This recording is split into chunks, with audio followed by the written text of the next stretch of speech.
नमस्कार दोस्तों, advance class online platform पे मैं ब्रजेश कुमार करंट अफेयर्स के साथ आपका स्वागत करता हूं।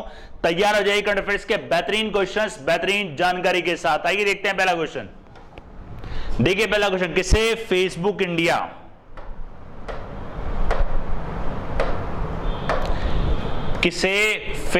इंडिया का नया शिकायत अधिकारी नियुक्त किया है। दोस्तों देखो, फेसबुक ने भी अपना शिकायत अधिकारी नियुक्त कर दिया है। जैसे कि मैंने आपको बताया था, एक लॉ पास हुआ है जिसके अंदर क्या होता है, जो भी ऐसी सोशल वेबसाइट है जिसके यूजर 50 लाख से ज्यादा है तो उसको अपना शिकायत अधिकारी नियुक्त करना पड़ेगा। और अभी अगर लास्ट लेक्चर आपने देखा हो, मैंने बताया था व्हाट्सएप के अंदर भी आपको याद हो, व्हाट्सएप ने भी अपना शिकायत अधिकारी नियुक्त करा है जिसका नाम है परेश बी लाल। याद आ रहा हो तो दोस्तों, अगर लास्ट लेक्चर आपने देखा हो तो उसके साथ मैंने आपको ये भी बताया था, जितनी भी सोशल वेबसाइट कंपनीज हैं, सोशल नेटवर्क साइट्स हैं, वो अब क्या करेंगे, शिकायत अधिकारी नियुक्त करेंगी। और शिकायत अधिकारी से कैसे संपर्क करना है उसकी जानकारी पूरी आपको इस वेबसाइट पर मिल जाएगी। तो फेसबुक इंडिया का शिकायत अधिकारी किससे नियुक्त किया गया? इनका नाम है स्फूर्ति प्रिया। स्फूर्ति प्रिया को फेसबुक इंडिया का शिकायत अधिकारी नियुक्त किया गया है। और धीरे धीरे जो भी सोशल वेबसाइट्स इंडिया में चलती हैं, सबको अपना शिकायत अधिकारी नियुक्त करना पड़ेगा और उसमें बताना पड़ेगा कि उससे संपर्क कैसे करना है। तो ध्यान रखना, फेसबुक ने नियुक्त कराया, किसको नियुक्त कराया दोस्तों? स्फूर्ति प्रिया को, फेसबुक इंडिया की नई शिकायत अधिकारी।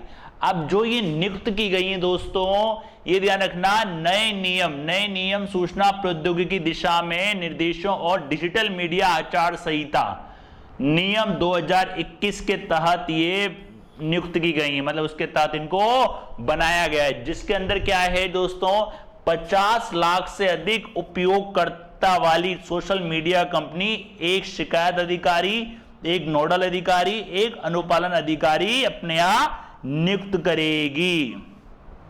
राइट? जो समस्या का समाधान करने के लिए उसको 24 घंटे मिलेंगे और 24 घंटे से लेकर 15 दिन के अंदर जो भी समस्या हो, कोई भी शिकायत, तो उसका निवारण उसको करना पड़ेगा। ध्यान रखना दोस्तों, नियम 2021 के तहत, सूचना प्रौद्योगिकी नियम 2021 के तहत जितनी भी सोशल वेबसाइट्स हैं जिनके यूजर 50 लाख से ज्यादा हैं, उनको 3 अधिकारी नियुक्त करने पड़ेंगे, शिकायत अधिकारी, नोडल अधिकारी और अनुपालन अधिकारी। तो कौन है दोस्तों? फेसबुक की स्फूर्ति प्रिया। ध्यान रखना, स्फूर्ति प्रिया।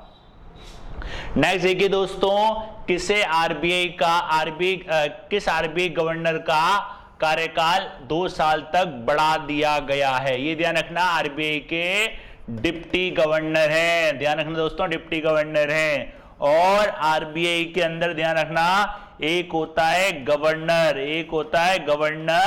और 4 होते हैं डिप्टी गवर्नर। ध्यान रखना, 4 होते हैं डिप्टी गवर्नर।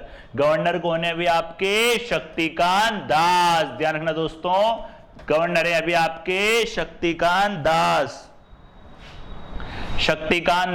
और 4 डिप्टी गवर्नर यही है आपके सामने, माइकल पात्रा, महेश जैन, राजेश्वर राव और रविशंकर। तो ये 4 डिप्टी गवर्नर हैं और इसमें से एक गवर्नर है जिसका कार्यकाल 2 साल तक बढ़ाया गया है। 2 साल तक बढ़ाया गया है, वो है आपके महेश जैन। ध्यान रखना दोस्तों, वो है आपके महेश जैन। राइट?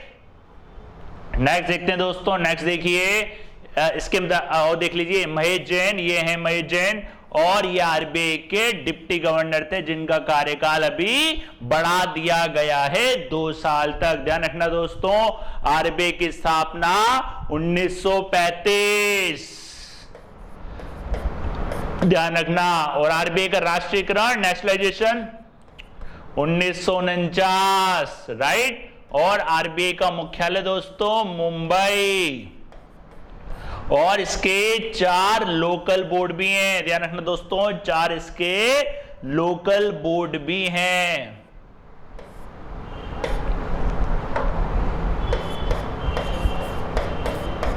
चार लोकल बोर्ड भी हैं इसके। राइट। तो ध्यान रखना कौन है, महेश जैन, जिनका कार्यकाल बढ़ा दिया गया है 2 सालों तक के लिए, राइट। नेक्स्ट क्वेश्चन देखते हैं। नेक्स्ट देखिए, किस डिजिटल भुगतान को आईसीसी द्वारा 2023 तक अपना साझेदार बनाया गया है? कौन सा डिजिटल भुगतान? आईसीसी दोस्तों ध्यान रखना, international cricket council, international cricket council, ठीक है, ये इंटरनेशनल क्रिकेट काउंसिल। और 2023 का कहां होगा दोस्तों? 2023 का जो वर्ल्ड का आईसीसी वर्ल्ड कप होगा वो कहां होगा दोस्तों? वो होगा इंडिया में, वो होगा इंडिया में, ध्यान रखना, वो होगा इंडिया में। और ये कंपनी कौन सी है दोस्तों? ये कंपनी है आपकी भारत पे। भारत पे के साथ साझेदारी की है, कब तक के लिए? 2023 तक के लिए। अब अगर 2027 के वर्ल्ड कप की बात करूं दोस्तों तो वो अनुमानित है, एक्सपेक्टेड है। कहां हो सकते हैं? तो एक्सपेक्टेड ध्यान रखना, साउथ अफ्रीका, साउथ अफ्रीका। पहले भी बताया था मैंने दोस्तों आपको, ये ध्यान रखिएगा, साउथ अफ्रीका अनुमानित है 23 के कहां होंगे? इंडिया में, आईसीसी वर्ल्ड कप। तो कौन सी कंपनी है दोस्तों? भारत पे, ये देख सकते हैं, भारत पे। और इंटरनेशनल क्रिकेट काउंसिल, भारत पे 2023 तक आईसीसी के सभी इवेंट्स ब्रॉडकास्ट और डिजिटल प्लेटफॉर्म पर आईसीसी का साथ देगा। इसका मुख्यालय ध्यान रखना दोस्तों नई दिल्ली में, और इसकी स्थापना 2018 में, ध्यान रखना, इसकी स्थापना 2018 में। और इसका मुख्यालय कहां होगा दोस्तों? इसका मुख्यालय कहां है? नई दिल्ली में, भारत पे, भारत पे, ध्यान रखना, भारत पे, right. ICC international cricket council जिसका मुख्यालय यूएई में, 2023 का होंगे भारत, इंडिया में, राइट। नेक्स्ट देखते हैं दोस्तों। नेक्स्ट देखिए, पेन प्रिंटर प्राइज 2021 से किसे सम्मानित किया गया है? ये है जिम्बाब्वे की, ध्यान रखना दोस्तों, जिम्बाब्वे की। और इनका नाम है दोस्तों तिस्सी डांगरेम्बगा, तिस्सी डांगरेम, थोड़ा कॉम्प्लिकेटेड नाम है, ध्यान रखना, तिस्सी डांगरेम्बगा। ये जिम्बाब्वे की हैं जिनको पेन पीटर पुरस्कार 2021 से नवाजा गया है, मतलब सम्मानित किया गया है। ये देखिए लेखिका तिस्सी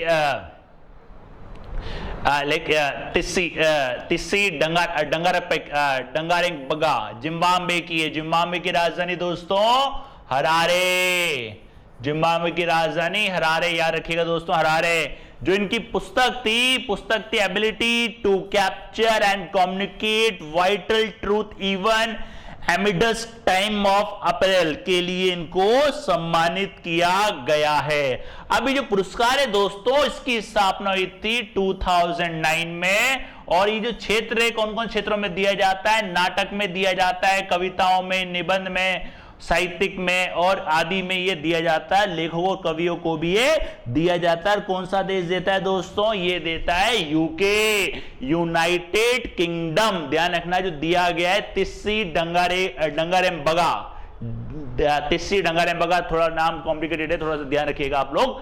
जिम्बाब्वे की रहने वाली, कौन सा है? पेन प्रिंटर पुरस्कार 2021, राइट। नेक्स्ट देखते हैं दोस्तों। नेक्स्ट देखिए, विश्व शरणार्थी दिवस कब मनाया जाता है? इसको बोलते हैं world refugee day. World refugee day कब मनाया जाता है? 19 जून को आता है दोस्तों राष्ट्रीय पठन दिवस, राष्ट्रीय पठन दिवस, ध्यान रखना, पठन दिवस। नेशनल रीडिंग डे इसको बोलते हैं, नेशनल रीडिंग डे।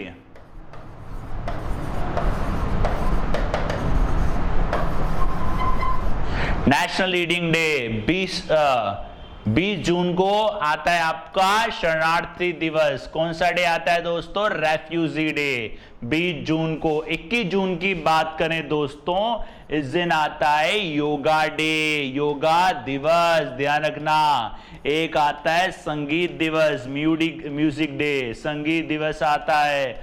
और एक आता है संक्रांति दिवस, सोलिस्टिक डे, संक्रांति दिवस, ये भी इस दिन आता है। और एक आता है hydrography day, hydrography day, graphy दिवस, वो भी कब आता है दोस्तों?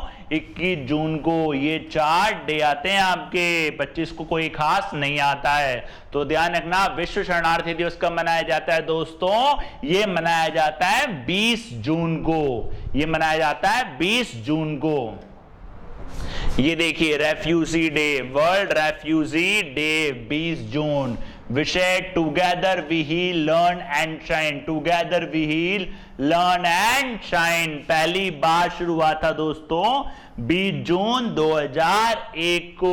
और उसके बाद इस दिवस का जो उद्देश्य है दोस्तों, वो है नए देशों में अपना जीवन बना रहे शरणार्थियों के लिए समझ और सहानुभूति का निर्माण करना। इसका उद्देश्य ध्यान रखना, नए देशों में अपना जीवन बना रहे शरणार्थियों के लिए समझ और सहानुभूति का निर्माण करना। राइट, ध्यान रखना। कौन सा देश है दोस्तों? कौन सा? ये 20 जून शरणार्थी दिवस, ध्यान रखना, refugee day, world refugee day, पहली बार 2001 में ये मनाया गया था। Together we heal, learn and shine. Next देखिए दोस्तों, अंतरराष्ट्रीय संक्रांति उत्सव, अंतरराष्ट्रीय संक्रांति उत्सव बताया था दोस्तों मैंने आपको, ये मनाया जाता है 21 जून को, ध्यान रखना, ये मनाया जाता है 21 जून को। और इसी दिन आपको याद हो योगा डे भी मनाया जाता है, क्योंकि इस दिन क्या होता है? दिन लंबा होता है। International day of the celebration of the solstice, ध्यान रखना, सोलिस्टाइस, अंतरराष्ट्रीय संक्रांति उत्सव, सोलिस्टाइस, ध्यान रखना, सोलिस्टाइस।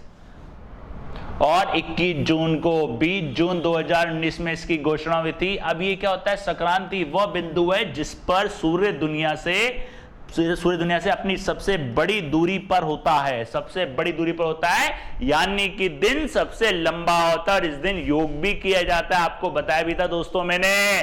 तो ध्यान रखना, ग्रीष्म संक्रांति 21 जून सबसे लंबा दिन। और अगर छोटी बात करें छोटे दिन की, तो आती है शीत संक्रांति 21 दिसंबर, छोटा दिन, ध्यान रखना, छोटा दिन। ये देखिए छोटा दिन, शीत संक्रांति, वो कब आती है दोस्तों? 21 दिसंबर को। इस दिन क्या होता है दोस्तों आपको? इस दिन होता है आपका छोटा दिन,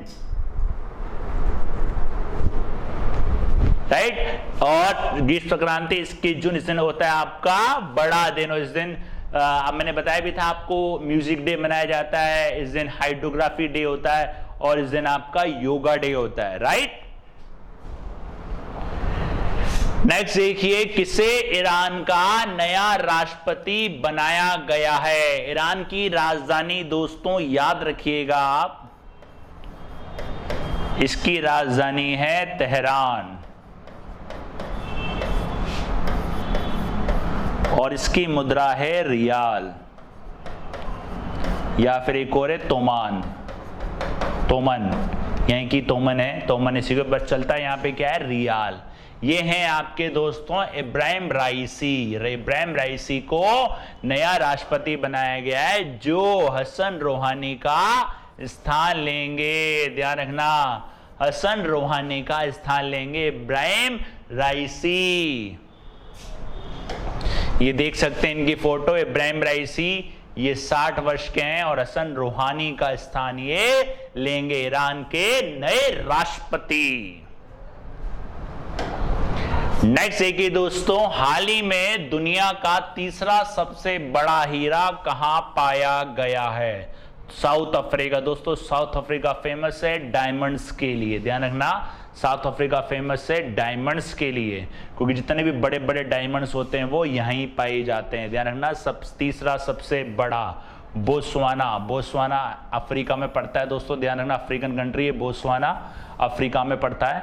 और इसमें ये जो हीरा मिला ये 1098 कैरेट का है, तो ये है 3rd नंबर का, ध्यान रखना ये है 3rd नंबर का। अगर पहले नंबर की बात करूं वो था 3106 कैरेट का, और दूसरे नंबर की बात करूं वो था 1109 कैरेट का। अब ये तीसरे नंबर का है 1098 कैरेट का हीरा, ध्यान रखना। कहाँ मिला ये? बोत्सवाना में मिला है, राइट, बोत्सवाना में। और फ्रेंच ग्रैंड प्रिक्स 2021 किसने जीती? French grand prix 2000, grand prix आप समझ ही गए होंगे, कार रेस, ध्यान रखना दोस्तों, ये है आपकी कार रेस।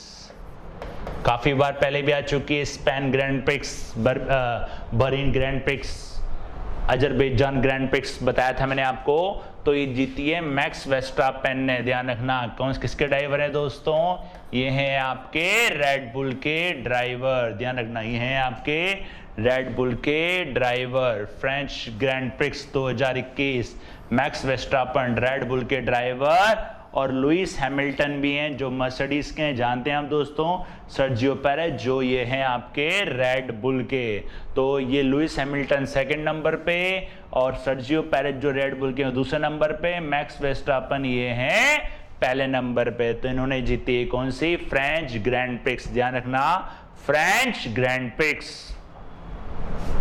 नेक्स्ट देखिए, ईज ऑफ लिविंग इंडेक्स में सबसे ज्यादा रहने योग्य वाला शहर कौन सा है? ध्यान रखना, रहने वाला योग्य शहर कौन सा है?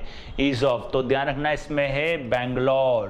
बेंगलोर सबसे ज्यादा रहने योग्य शहरों में से एक है। ईज ऑफ लिविंग इंडेक्स, ये देखिए दोस्तों, बेंगलोर पहले नंबर पर है, फिर पुणे, आप पुणे, राइट, ध्यान रखना। और ये इसका दूसरा संस्करण है, ध्यान रखना, 2021 है। इसमें देख सकते हैं आप, बेंगलोर पहले नंबर पर आ रहा है इस सर्वे में, और फिर शिमला, फिर आपका चेन्नई, फिर चेन्नई, ध्यान रखना। और पहले नंबर पर बेंगलोर, दूसरे पे चेन्नई, फिर शिमला, और फिर भुवनेश्वर चौथे नंबर पर, ध्यान रखना, फिर चौथे भुवनेश्वर। और ये इसका कौन संस्करण है दोस्तों? 2nd एडिशन, 2nd एडिशन, ध्यान रखना, ये इसका 2nd एडिशन है। और ये लिविंग इंडेक्स 2020-21 का, ध्यान रखना, इंडिया 10 मोर लिवेबल सिटीज, राइट। अब इसको जो नापने के इंडेक्स हैं, पैरामीटर्स है दोस्तों, पैरामीटर्स हैं जीवन की गुणवत्ता, क्वालिटी ऑफ लाइफ, और आर्थिक क्षमता, नागरिकों की धारणा और स्थिरता, स्टेबिलिटी, इसके अंदर तीनों लिए जाते हैं। Quality of life, financial capacity, नागरिक की जो थिंकिंग ऑफ सिटीजन, और स्टेबिलिटी, वो इसके अंदर लिए जाते हैं। तो इसमें ध्यान रखिएगा दोस्तों, ये आपके हैं बेंगलोर 1st नंबर पे, चेन्नई 2nd पे, 3rd पे शिमला, 4th भुवनेश्वर, 5th पे मुंबई। तो ध्यान रखना, इसमें पहले नंबर पे कौन सा है दोस्तों? बेंगलोर पहले नंबर पर है, बेंगलोर। और पहला जो एडिशन आया था वो आया था दोस्तों आपका 2018 में, पहला एडिशन आया था आपका 2018 में, राइट। ये थे आपके 10 करंट अफेयर्स के क्वेश्चन, 10 महत्वपूर्ण जानकारी के साथ। मिलते हैं नेक्स्ट क्लास में नेक्स्ट क्वेश्चन के साथ, तब तक के लिए धन्यवाद।